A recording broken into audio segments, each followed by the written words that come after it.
Good afternoon po family mga kapiesta mga ka-followers. Namalengke nga po pala tayo kanina ng ating hapunan. Bumili po tayo ng tahong at saka galunggong po. Yan po. Okay po, ito po yung mga lulutuin natin ngayong hapunan natin. Simpleng mga sangkap lang po, bawang sibuyas, luya po, kamatis, dahon ng sili. Ayan po, magigisa rin po tayo ng kamatis. Lalagyan po natin ng itlog yan. Paminta po. Okay po, magigisa na po tayo. Sabay-sabay na po yan. Luya, sibuyas, bawang. Okay, mekos-mekos. Lagay na rin po natin tong kamatis. Unahin po natin itong lutuing ginisang tahong po.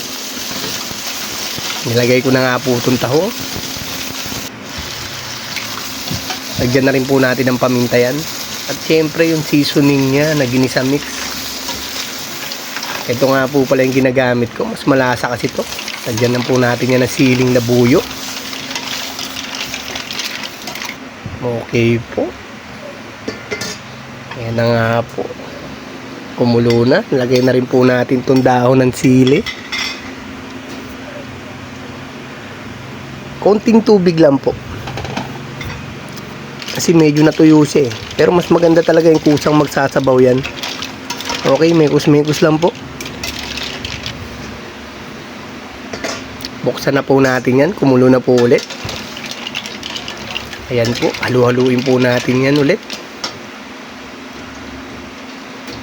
Okay po. Yan na po. Luto na po yan. Kaya family mga kapiesta, busog-lusog na naman po tayo nito. Okay na to. At ito naman po yung ginisang kamatis natin. Ang nilagyan po natin yan ng itlog. Okay po, magpiprito na nga po tayo. Siyempre kailangan na i-partner po yung tahong.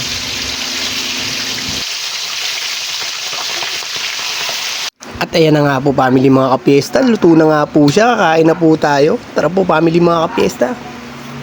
Kain po.